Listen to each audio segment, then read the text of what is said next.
Dear my friends, today we have a very significant event at the Boston Global Forum and the United Nations Academic Impact to launch officially the book, United Nations Centennial Initiative, Remaking the World, the Age of Global Enlightenment.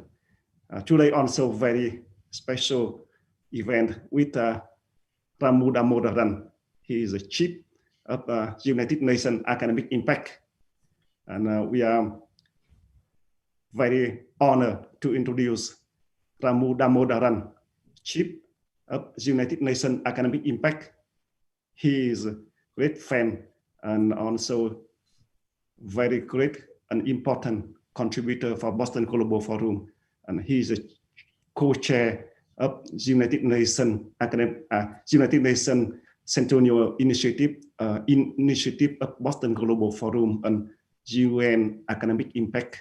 And also we thank for Ramu Damodaran, co-chair for this initiative and great contribution for this initiative and collaboration partnership between Boston Global Forum and United Nations Academic Impact and United Nations. Thank you so much. Very honored to introduce Mr. Ramu Damodaran. Thank you. Ramu. Thank you. Thank you so much, Tuan. I just wanted to mention that today, May the 27th, is the anniversary of the passing of India's first Prime Minister, Jawaharlal Nehru, in 1964. And when Jawaharlal Nehru launched the Indian Foreign Service, to which I was privileged to belong, in 1947, one of his first instructions was that Indian diplomats should not wear what was then considered the British dress of a suit and tie, but have these closed collars, which are now known as Nehru shirts. So I hope you will forgive me for being here in Indian formal rather than Western formal attire.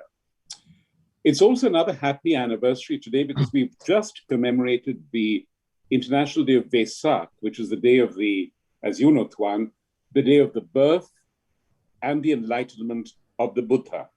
And we celebrated that yesterday. And one of the most powerful phrases that the Buddha left us with is, never think of the destination of your journey. Think about the travel. And I think as we meet today, that's going to be a very, very fitting augury for our discussion. As we look at the UN Centennial in 2045, it's not so much that punctuation point we're thinking about. 2045, what the world will be like, what we will have at that point in time, but the journey we will make between now, 2021, and 2045. And certainly as the last 15 months have shown us, we can never foretell what the next step in our journey will turn out to be, let alone the destination. And we at the United Nations and at the United Nations Academic Impact are immensely proud and honored by the cooperation we have received from the Boston Global Forum in coming up with this initiative and this wonderful movement of minds assembled in this conference today, all of whom have contributed to, reflected upon the theme in the volume, Tuan, that you have brought together, in the web series that you curated for us, leaving us not just a legacy of hope, but also, if you will, a hope for a legacy at that time. It's now my privilege to invite Governor Michael Dukakis, the co-founder and chair of the Boston Global Forum, to launch our conversation. Sir?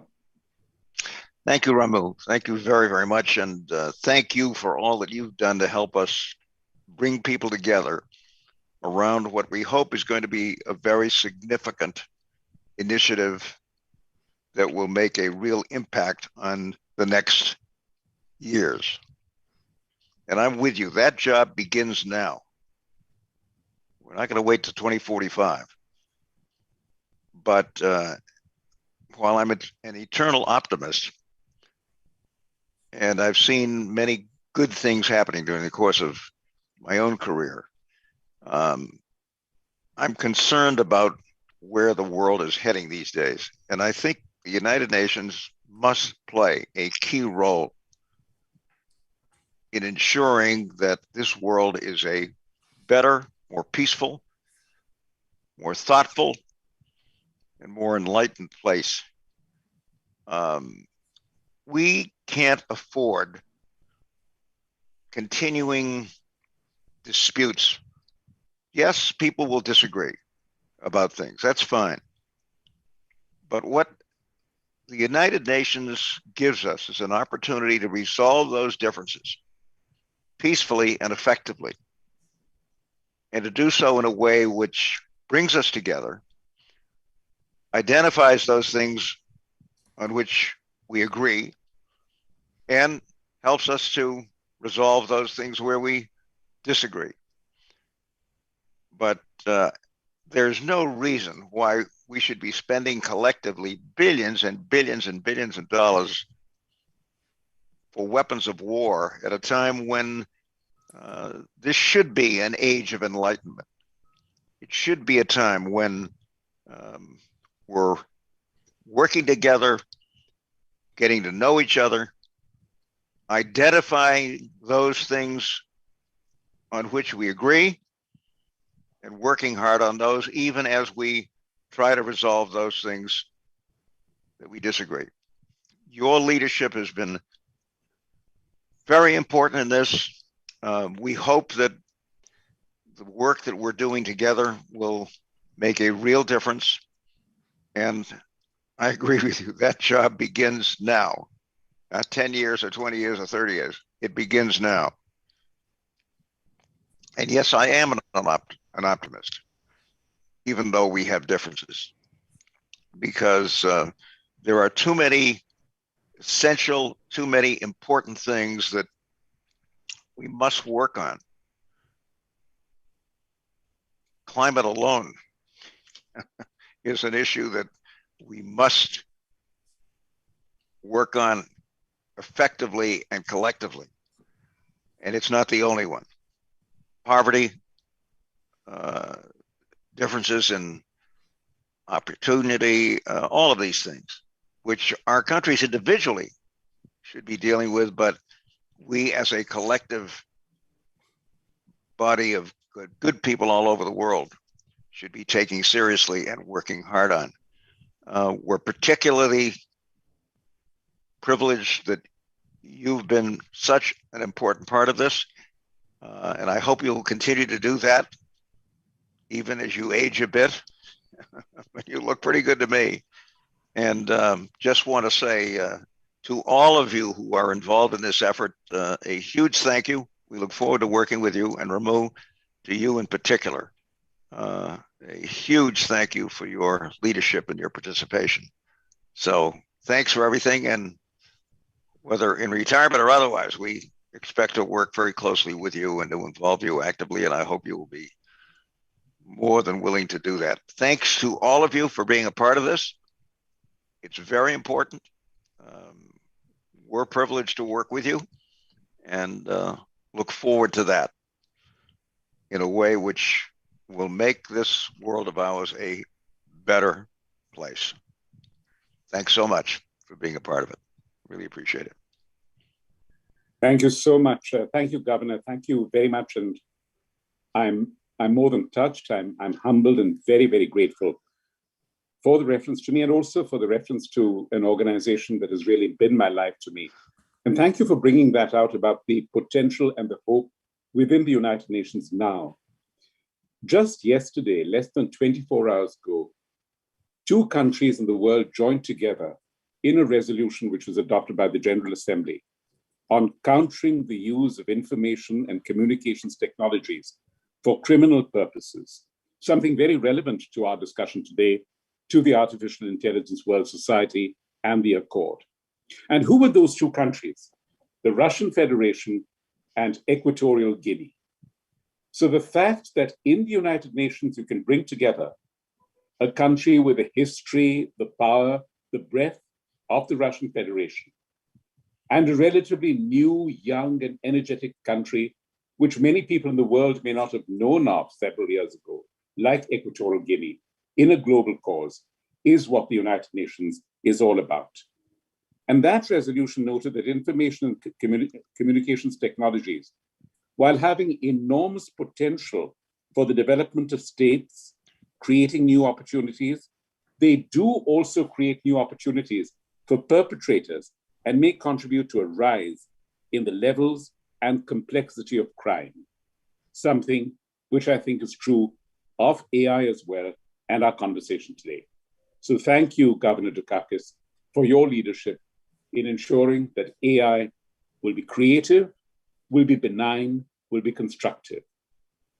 And the first panelist that I'm going to invite to reflect upon that is our cherished friend, Sandy, Alex Pentland from MIT, who has talked about the digital future of the internet moving to the interledger, the idea of a cycle of prosperity, ensuring equal opportunity, another possibility of the artificial intelligence world society. Sandy, please. Oh, thank you. Honored to be here. I submitted 2 contributions to this book, for which I am especially grateful to be able to do that. The first was a reflection on the Sustainable Development Goals and the Millennium Development Goals. And it's noticing that they're all about minimizing harms. So they're negative in their tone. Don't do this. And of course, that's critical. But I would hope that the 2030 goals and by 2040, we have a focus on the positive. And the thing I suggested is that we have a world of equal opportunity, of equity and opportunity. And recent science of this, science that I've been fortunate to be part of, shows that it's diverse connections between different communities that is the single largest factor in flourishing of society. So for instance, if you look at startups in China, we were part of a big study of every startup in China. And the biggest factor by far was cultural diversity in the founders. We looked in Bangladesh. What is the biggest predictor of economic stability and wealth? And it's contact with several different communities. It's this integration, the flow of ideas, the flow of connections. And the core idea really is that ghettos are bad. And you have to be able to engage with other people to find your way. And ghettos can happen in several ways. They can be physical, they can be cultural, where you're not allowed to talk to people, or you don't have the language, or you don't have the education. And of course, corruption is all about capturing opportunities and not giving them to other people.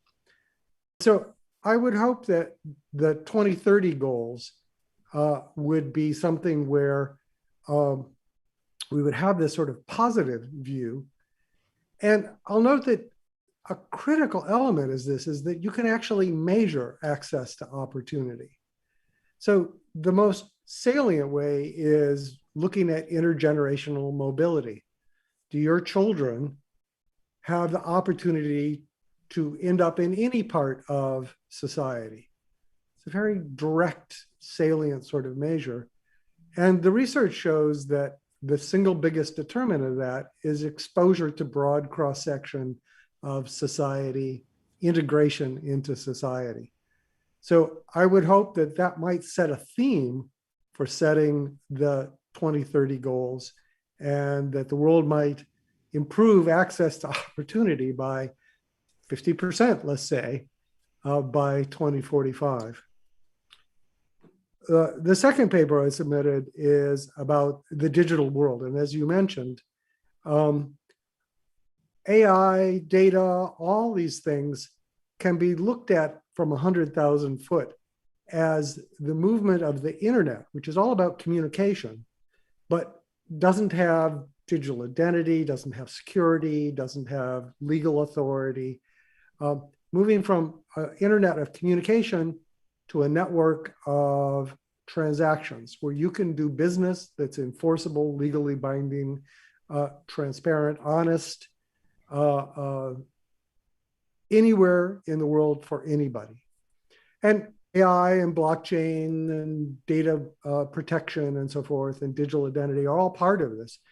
But the vision is that you should be able to capture opportunities with anybody in the world in a way that is enforceable, legal, transparent, auditable, and equitable.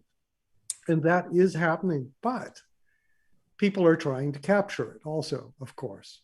So several countries have put up their own framework for doing this. And the underlying notions of equity and enforcement and transparency are different in the different country systems. And of course, that has enormous consequences for human life and for the development of the world.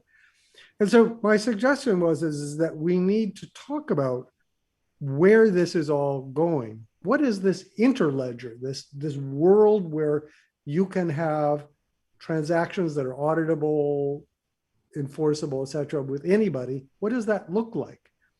And the closest thing to me is the Bretton Woods discussions, which established the financial system in the world. And also, at the same time, the discussions that gave birth to the UN, the International Monetary Fund, and so forth. But I think what we need now is a digital Bretton Woods, something where we come together and we decide what are the rules of the road for these new technologies, these digital technologies, which can bring us greater accountability, greater enforceability, greater equity. And it's those rules of exchange, just like the rules of exchange for commerce, for trade, for labor, that are going to be one of the major determinants of whether we can reach a world where there's equal opportunity. So it's a digital Bretton Woods, and I would like to see that happen. And I'm out there trying to, beat the pots and pans to make that happen. So thank you very much for allowing me to say my piece, and I look forward to discussing with people. Thank you. Thank you so much, sir. I think that's a remarkable way to continue the conversation, because you began with talking about how the SDGs are, in a sense, approaching development from a negative point of view of minimizing harm rather than creating opportunities, which is what the original Bretton Woods institutions sought to do, to create opportunities for international accord for national development, and proceeding from that, your idea of the digital Bretton Woods, which is really, in a sense, what we are trying to do with the framework of the Artificial Intelligence International Accord, a subject which our next speaker, Professor Nazli Choucri, has written about. So please, madam, the floor is yours.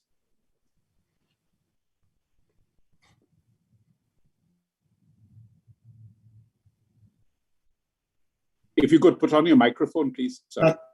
Thanks. Nazli Choucri. Yes, here we go. Is this better? Yes. Yes. Thank you.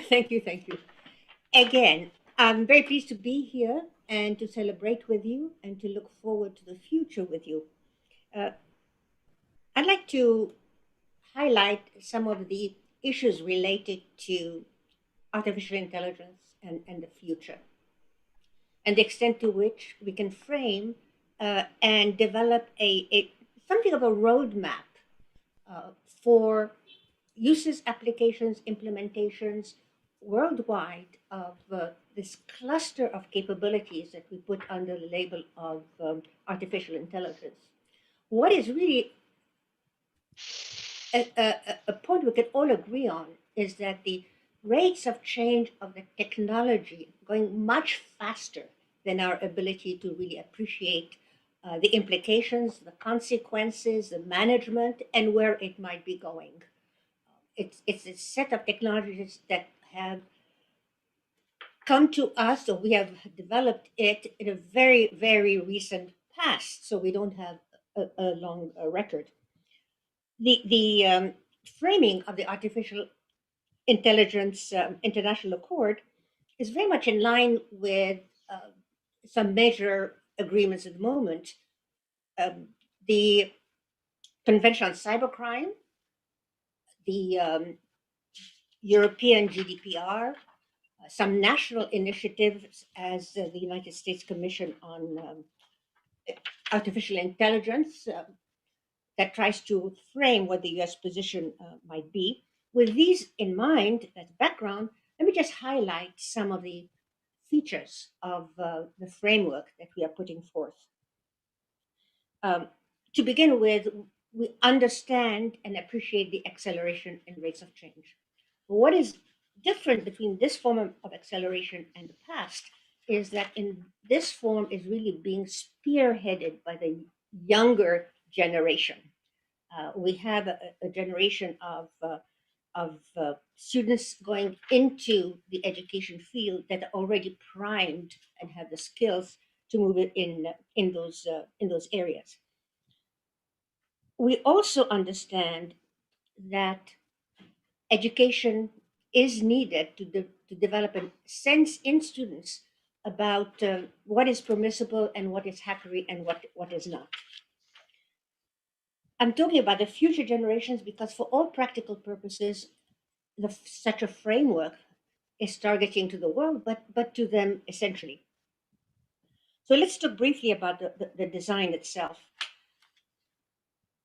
At least three aspects are really important. One is it is a multi-stakeholder statement, a consensus statement we're seeking, and it is anchored in balances of influences and understanding of diverse perspective, and it does respect national authority and national and international commitments. So there is no deviation from the foundations either of the United Nations or of the derivative arrangements that have been put up in part. So we also know that there are some tasks that have to be done to transform the aspiration of an AI framework, an AI accord, to an implementation. And I think we're in the middle of this clarifying the process of consolidation. The reason for this is that even if and when and if there is full international agreement on such an accord, implementations has to be addressed significantly. And implementation really involves reviewing what individual countries have done, what individual businesses have done, what they aspire to, what they want to avoid, and also to support the provisions of some of the very important conventions in place that bear on this, and I mentioned the Budapest Convention. Now let's move on to the framework in terms of measures to be taken. What is the activity or the actions implied, embedded in the framework? I'll be very brief. What I'd like to do simply is to highlight the points, and then later on we can have a further discussion. The first is recognizing individual rights, which we certainly have no debates about, but we add to this individual responsibilities. Responsibilities because now literally anybody under the sun is able to access tools that could make it difficult for the rest of us to continue. Second important action to be taken is to understand that governments have national policies. And to some extent, some of them are convinced that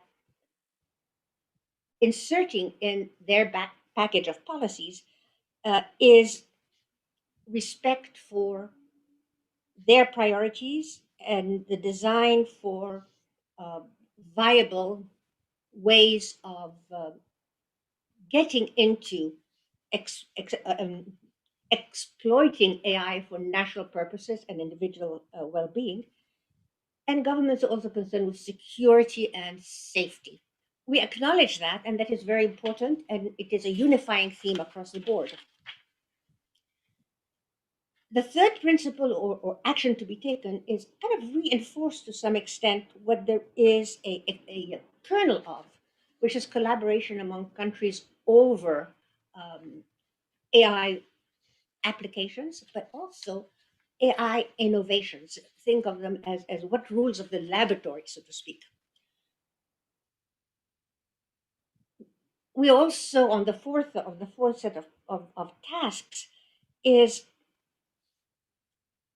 work with the United Nations system to establish and consolidate the legal foundations for the management of AI. Now, this is not, of course, starting from scratch, but moving towards a legal foundation is really fundamentally important, from framework to legal foundation, and to be open to all entities that want to participate in this process to do so. And now let me move on to the next set of actors and tasks, and that is the business entities. This is the groups in information and communication technologies and AI technologies, etc., that have forged the path, and the rest of us are way behind. I'm not talking about research institutions. I'm talking about the lay public, so to speak. There is a sense that they do appreciate the importance of transparency, which is what we would require in such a framework, but appreciating and implementing is really quite different. So to the extent that they can recognize the implementation side of transparency while protecting their intellectual property, their business plans, and so forth, that is important. The second part of the business role in such an accord would be to increase the collaboration with their own national governments and eventually the delegations to the United Nations, so that we get more of a coherence in national representation, inclusive of the priority that business have. And this part is a little dicey, because implied in here is the need to give some attention to the role of sanctions or sanction systems or persuasive systems to manage those individuals or businesses that wish to deviate from the overall framework. I'm very careful in using my language. Sanctions is not a positive word. If you have a better one, we would really appreciate it. Now, let me then say a few things about that last community that we didn't talk about, broadly defined civil society. Now, civil society is the recipient of that technology in its various forms, in various manifestations, and its various innovations. And what is required from civil society for this in the framework that we're putting forward, is to be willing to articulate and monitor and articulate their views of what their governments are doing as investors in AI technologies, and to enable and facilitate the contribution of data under some rules for this purpose. A civil society has generally been viewed as inert. It's just there. In the vision that we have for the AI Global Accords framework, International Accords framework, is that civil society is vibrant and active. I began my comments talking about the younger generations. Well, that younger generations is vibrant, it's active almost everywhere. Now, I'd like to conclude with some supports that have to be put in place or articulated or framed or incorporated for the AI framework. The first is a code of ethics that we're beginning to frame and define, not on the basis of one size fits all, but on the basis that we have already agreed at the international level on issues of human rights and so forth. Beyond that, there are ethics that may be associated with one aspect, such as algorithms, another aspect, such as information sharing, a third, such as, for example, a brain-machine interface, which is at the frontier. We don't have much of an ethics code there, and so forth. And we also need some directives. When I say we also need, I want to say that we're also addressing the need for directives at the operational level. What we have in the international community from statements from business and from governments, etc., have been principles of aspirations. The transition, as I mentioned, to operations is really where the challenge lies when we come to the framework on the AI framework as a whole, and when we seek to finalize agreement on an international accord. Let me conclude by highlighting the word accord, because what this means is it's a word that covers a wide range of agreement concepts with an equally wide range of responsibilities and rights. For example, treaties are different from directives, are different from guidelines, all of which are important. And when all is said and done, we need to resort to all of those, I guess, implementation of accord venues. With that, I would like to thank you for being willing to consider with the rest of us this initiative. And again, I'd like to congratulate our hosts and to celebrate the event that we are all pleased to be part of. Thank you. Thank you so much. Thank you, Dr. Choucri, and thank you. There is a remarkable metaphor, the idea of reconciling accessibility with respect, because as you said, this is something which is now going to be accessible to, in your phrase, everyone under the sun. But everyone under the sun must respect everyone else under the sun, whether it's people, nations, business entities, or indeed civil society. And I think all of us remember quite clearly where we were on 9/11/2001. And I remember walking to the United Nations saying, what is going to happen to our general debate, the General Assembly, which was opening in 2 weeks' time? Fortunately, went on schedule. And I attended many of the meetings because I wanted to see how the leaders of the world would react to what just happened. And one of the most remarkable speeches I heard was from the Prime Minister of Bosnia-Herzegovina, who is our guest today, Prime Minister Zlatko Lagumdzija. And I remember that phrase of his. He said, you know, if a country of 4 million people, Muslims, Orthodox Christians, Jews, and others, who have lived in a tradition of peace and harmony, cannot find a secure home within the continent of Europe, what possibility is there to consolidate and organize 6 billion people on this planet? And that was a question that haunted all our minds after he spoke. Today, 20 years later, we return to that metaphor and what the Prime Minister has described as the need for enlightenment in the context of a crisis less immediate, less devastating perhaps, but still lethal in the long term. The possibilities of lethal harm, and yet the possibility of enlightenment to overcome this. Prime Minister?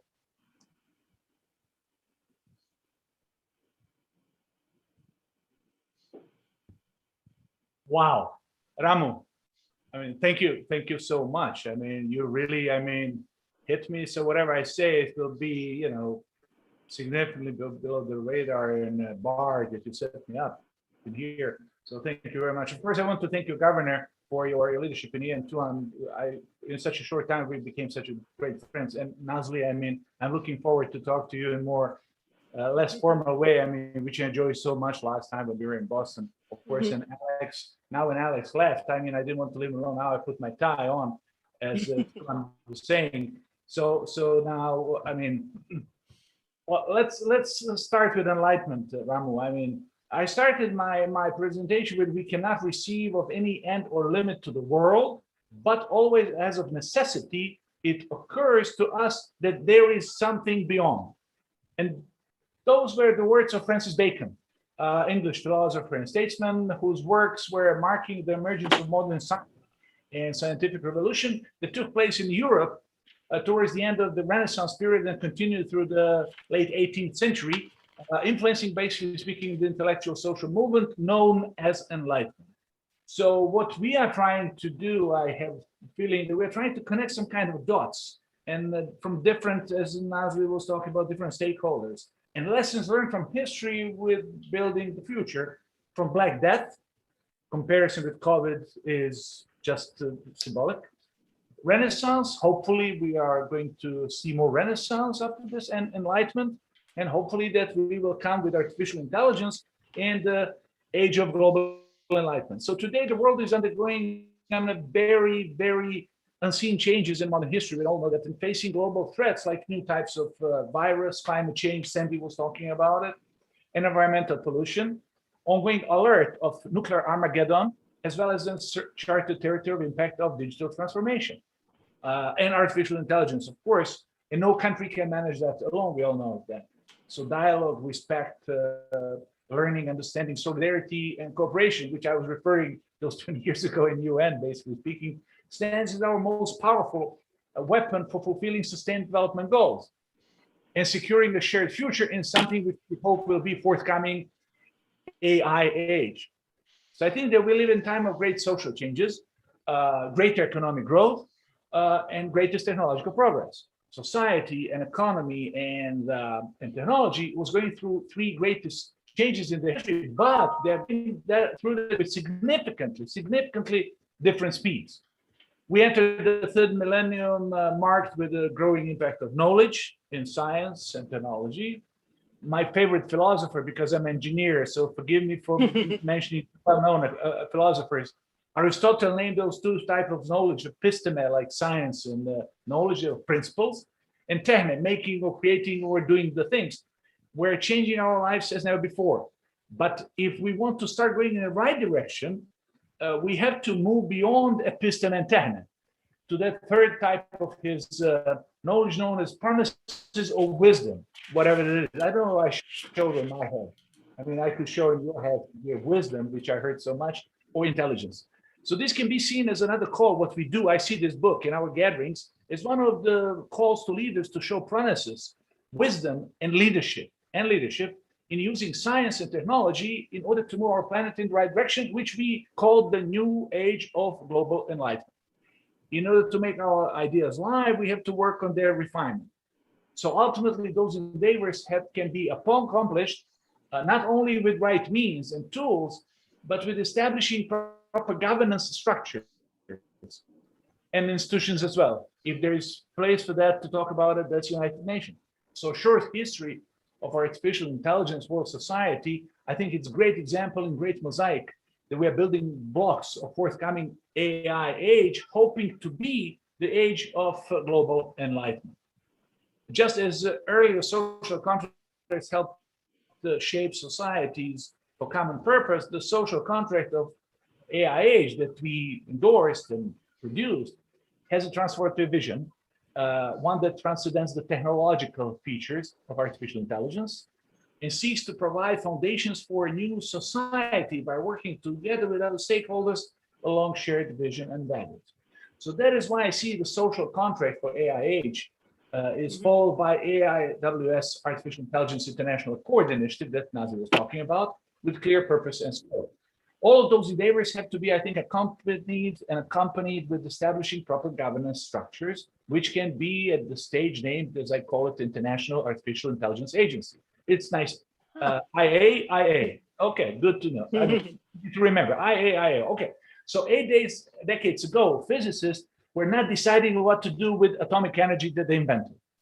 So now computer scientists, I'm the one, are not exclusive masters in deciding what to do with their inventions, because it's even more challenging than the previous one. So the UN and nuclear age were born almost simultaneously at the time that Ramu was talking about, with great Nehru as a leader of the great Indian nation. I know him as a little kid, as someone who was with President Tito forming a non-alignment movement, and that was a great thing for us. I mean, at least I enjoyed it. Me too.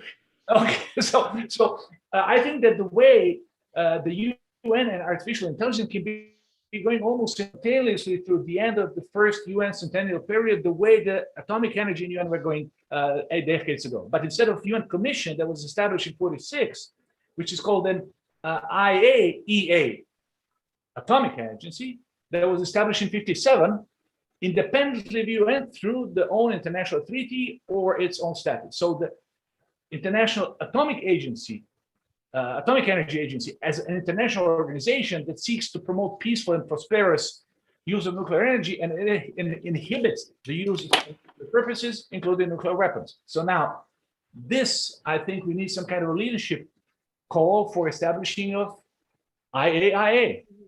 Is, I think, as an urgent need as the next step of our endeavors to govern something which we call in different ways, like the new AI and internet ecosystem for work and life. We had an event on that with Vincerf on it, in accordance with the AI International Accord that Nazli was talking about, that we are creating with support of social contract of AI age.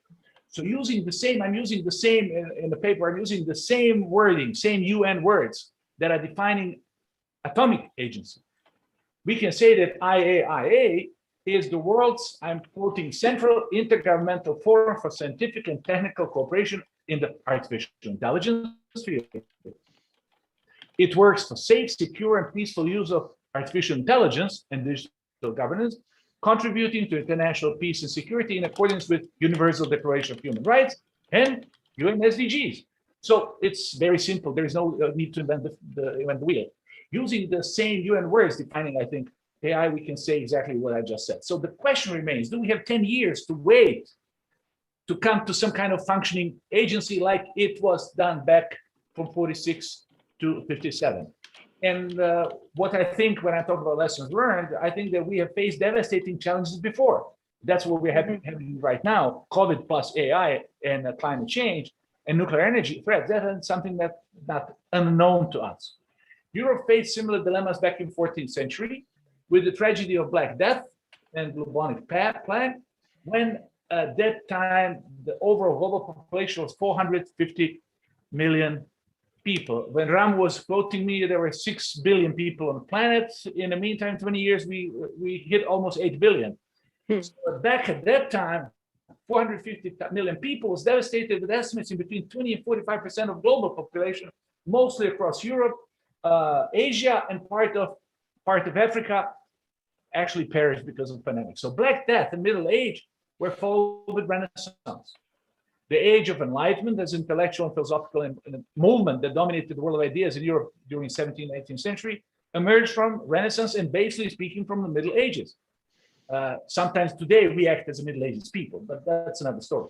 So scientific revolution, I think, that are seen as at that time as the beacon of the Enlightenment, can be enlightening reminder and opportunities of strengths and opportunities that AIWS and social contract for the AI age can offer. So this short reminder of how we emerged in Europe from Black Death to Renaissance, Enlightenment, and social contract, having tools and means of art, literature, music, philosophy, science, education that Nazli was talking about, and culture, is strengthening my optimism about the shared future in the very beginning of this post-corona era, and something which we call AI age, in search that becomes age of global enlightenment. So I think that what we produced in the context, I see SDGs in general and concepts like social contract for AI age, the people-centered economy, trustworthy economy, shared value, stakeholders economy, circular economy, in particular as trustworthy tools and means for creating more complex elements in there. So finally, let me remind you that six decades ago, 60 years ago, JFK put the United States on a mission to the future, and he called it Apollo Mission Moonshot. I think that our generation moonshot, we don't have JFK, but our generation needs our moonshot mission. It's not going to the Mars, which is good. That I mean, Tesla, not Tesla, unfortunately, but Elon Musk is trying to do there. It's not living on the moon, but having a shared future and shared economy, shared society, shared prosperity, sustained development on Earth, while avoiding those threats, nuclear threat, avoiding climate change, and actually mastering technology in certain social contexts and disruptive use of artificial intelligence. So I think that this is not only why that we are incomparably, I think we are much more technologically powerful and economically as well, but we still have a lot to prove that we are wiser too, which I'm not so sure that we have proved so far that. And that's why I see our attempt and our gatherings to show, to pick up the brains of the leaders and tell them to be more wise. So I think our generation, our mission is living on the planet Earth, and that's how I see our discussion. It's not possible only because we have technological, economical power, but simply it requires that the world is being more defined by golden words shared, which Ramu, I was talking almost 20 years ago. And thank you for reminding me. Now I see that AIWS, that includes 7-layer models, social contract of the AI age, framework for artificial intelligence, accord, international accord, concept of new economy and finance system, AIWS values and AIWS city.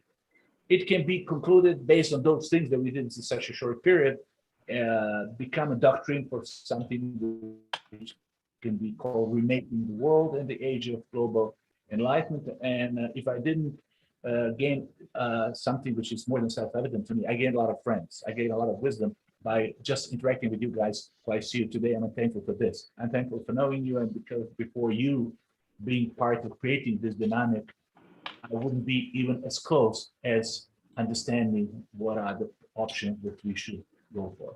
So thank you, Ramu, and thank you, Nazli, to you and to first government. I mean, thanks to having such a great friends and such a great journey. Thank you. Thank you so much, Sam. Thank you. For reminding me of another 60th anniversary this year, as you mentioned, the beginnings of the non-aligned movement. And as Nazli mentioned, President Nasser, President Tito, and Nehru met in Brioni in 1961. And in Governor Dukakis' phrase, they were not looking at the destination. They were looking at the immediate steps ahead and kept on inventing and reinventing and innovating, much as we are doing today.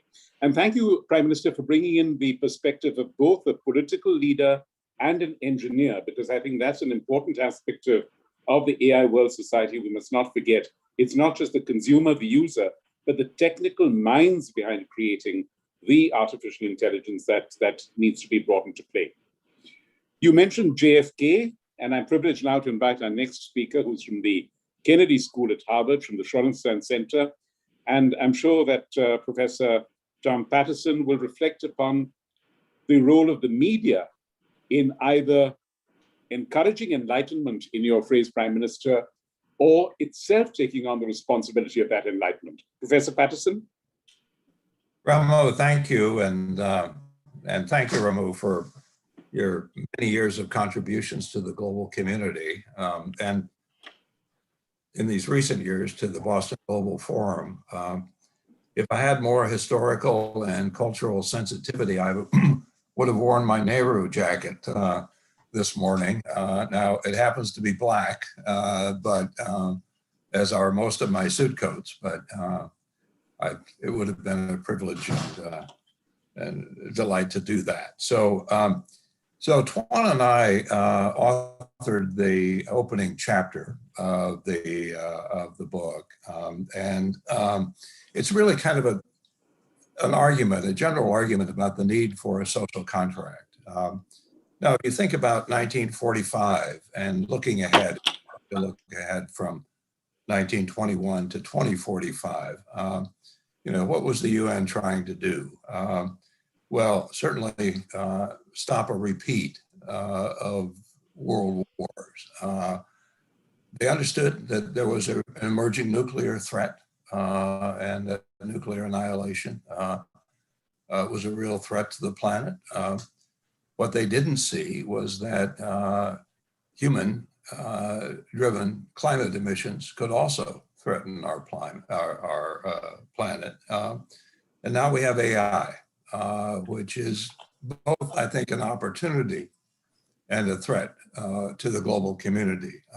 AI is really filled with promise. If you think about what we can do in areas of healthcare, education, service delivery with AI, it can be a revolution in how we operate as a society. And it can make society more fair, more equal. And it can make government more effective.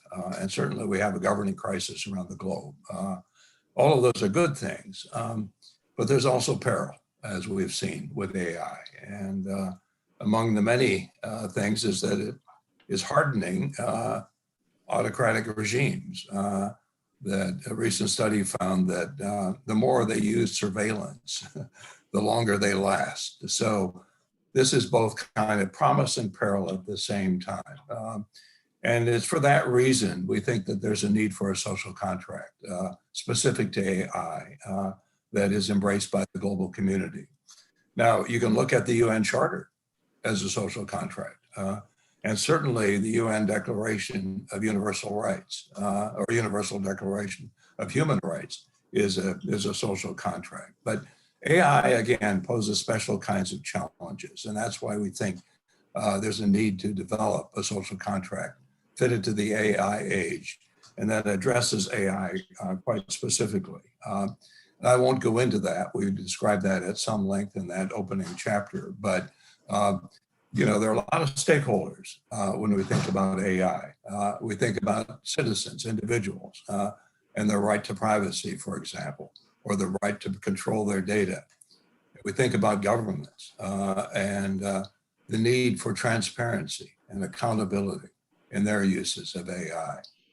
And then we think about business firms, and often in social contracts, business firms are kind of left out of the contract.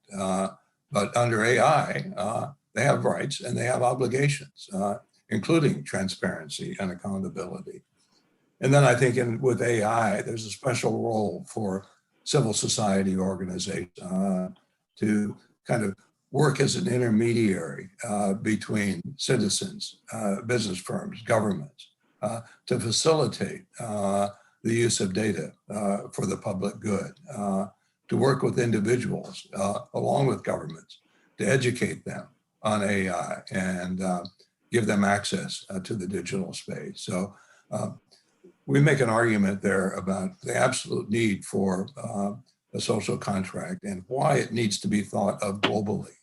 One thing about data and respect boundaries. And the only way basically that we're going to be able to deal with the opportunities, take advantage of those and blunt the threats is by working together in this space.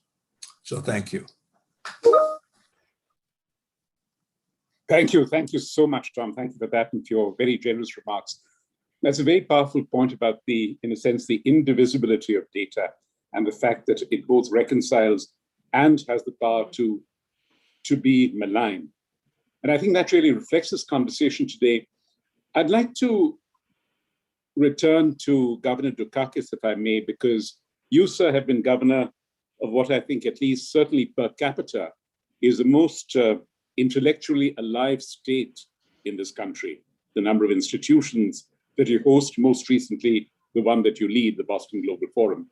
And I wanted to ask you, as a statesman and political figure, how much of a difference did academic thought and research make to your definition and execution of policy? Because that is what this conversation is all about. Sir? Well, it made a huge difference, obviously. Part of it was the fact that we happen to be a state that has great strengths in that area.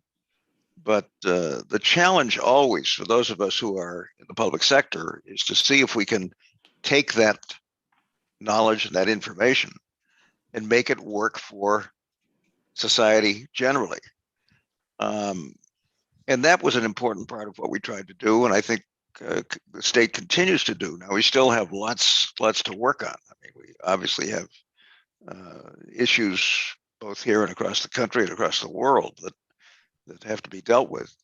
But I never saw, and I think I was part of this, but it certainly was something that people felt strongly about, part of bringing academe into this in a way that made them important players in what was going on and taking advantage of this extraordinary intellectual strength that a state like this has.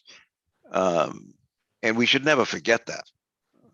There should not be a gulf between our thinkers and the rest of us.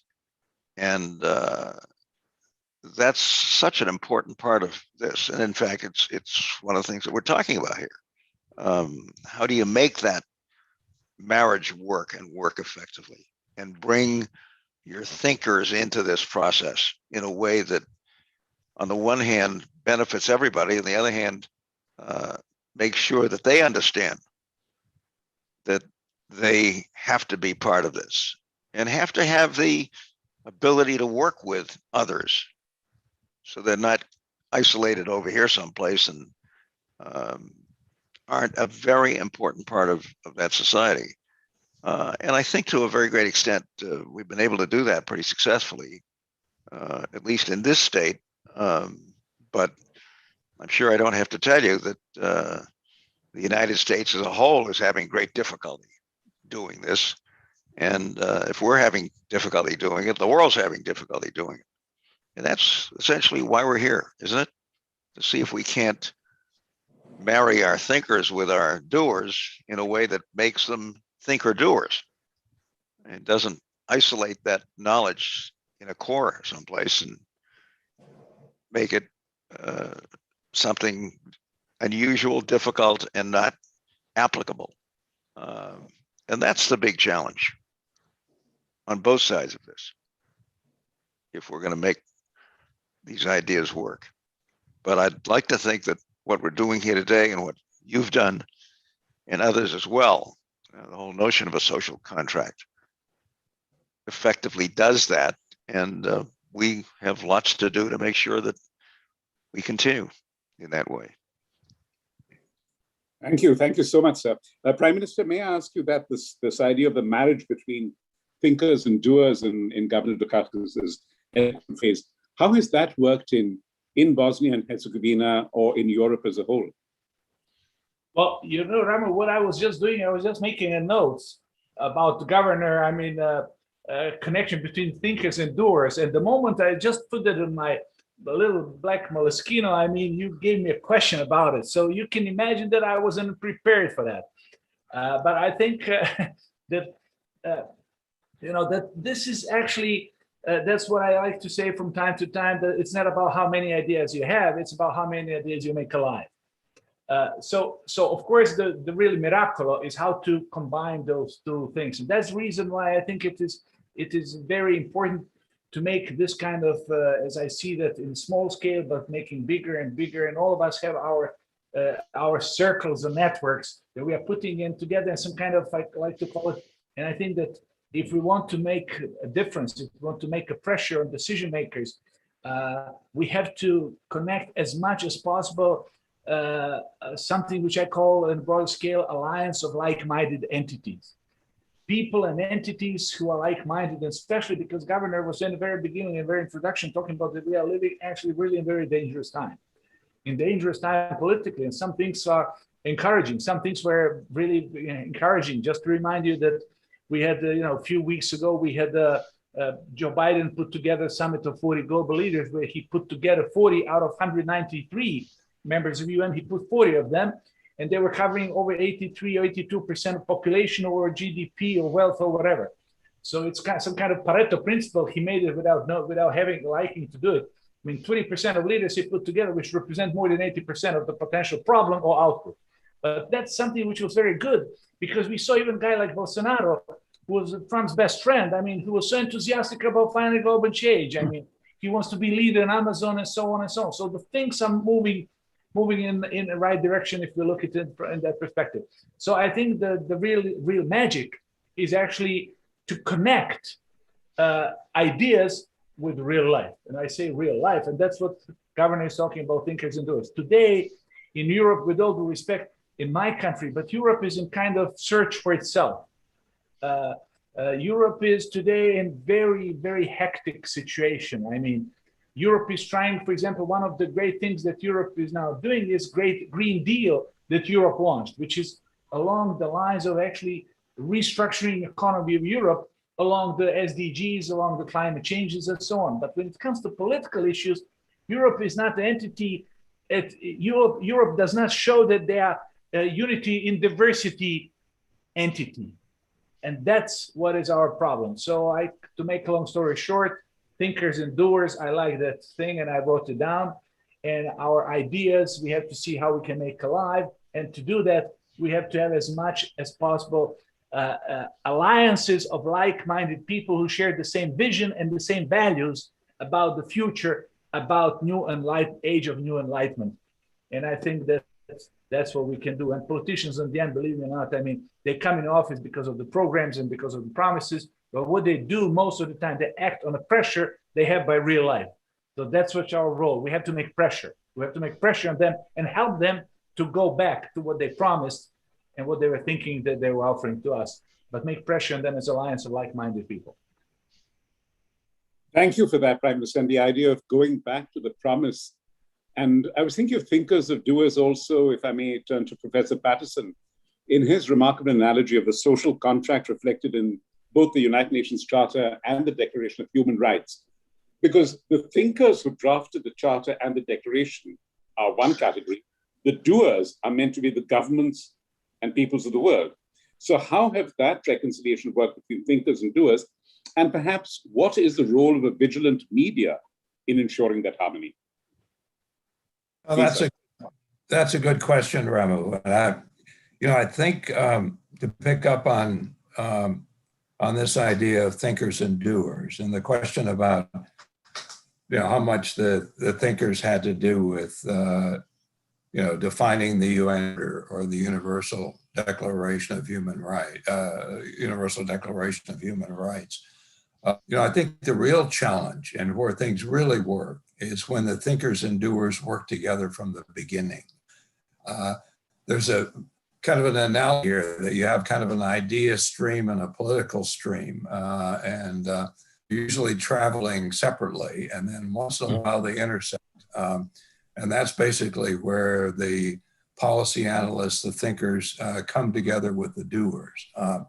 But I think the groundwork for that needs to be much earlier. This needs to become in practice. Oftentimes these windows of opportunity, when they come, will last for, right? And if you're beginning to establish your relationships at that point, you're less likely to succeed than if you've deepened those relationships beforehand. I think the real challenge is to marry these communities in a continuous way where they really do feed off of each other, because as a scholar, I'm at a school where we do have practitioners. And I learn more from my practitioner colleagues than I do scholarly colleagues, because of what I get in terms of scholarship, I can get journals and my readings. But what I can't get from that is these kind of practical perspectives and the constraints that govern people in positions of decision making. And then you ask not only what's ideal, but how do you couple the ideal with the possible? And that's where I think the doers and thinkers gather. Thank you so much, sir. Thank you. I don't think Nazli is still with us. At least I don't see her unless she's her camera's off. She had to race for the airport. She had to race for the airport. Thank you, sir. Thank you. Well, Tuan, let me ask you then, in conclusion, what is your vision for the Boston Global Forum as the meeting ground of thinkers and doers? Thank you so much, Ramu. And I think thinkers and doers are very great contribution and very important for Boston Global Forum. And we invite and engage Choucri and Governor Michael Dukakis. He is both also, that is, he is a leaders, doers, and also thinkers.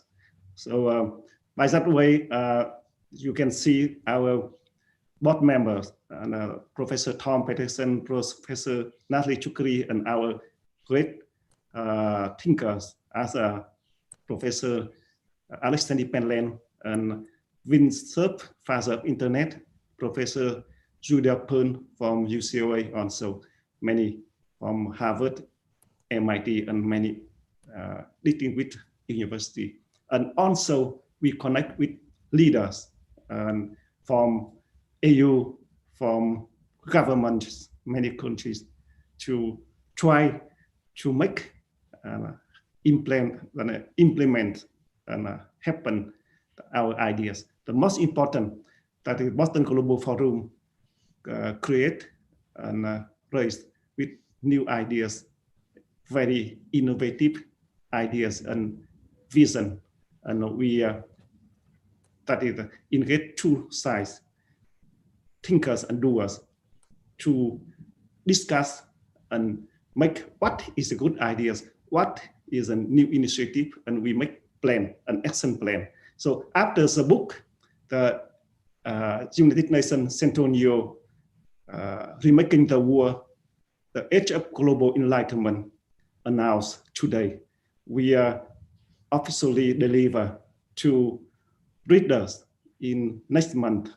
And also we continue engage thinkers and doers, and also doers that includes policymakers and business leaders join together to do, and also to look forward to World Leadership Alliance Club de Madrid and Boston Global Forum Conference in September 7 to 9.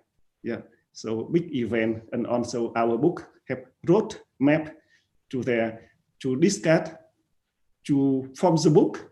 We try to engage and encourage and invite our doers, try to make plans, programs, and to implement and practice. And AIWSCT is one very important practice initiative for our initiative, the Central UN Centennial Initiative, and our book. Yeah, thank you so much, Ramu Damodaran. And also, before I end, I would like to send my heart and honor, glad, and also highly appreciate, grateful to legacy, to your great contribution, achievement, legacy for United Nations academic impact. You are founder and make them great impact to academic networks and academic war with UN. I have nearly 11 years. Yeah, great life, and we are very honored. As Governor Michael Dukakis and our thinkers talk already, we are very honored to work with you, and we are grateful for your contribution for Boston Global Forum. As not only partner, but also is that deep thinkers and join with us. Many events, United Nations Centennial Roundtable.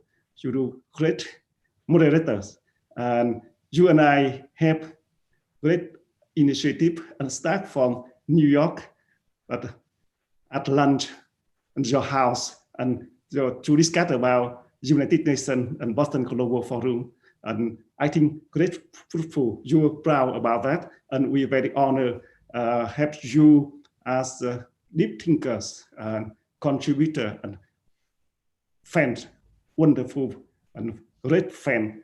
And we look forward your new achievement, new legacy in road ahead with Boston Global Forum. Yes, in the future.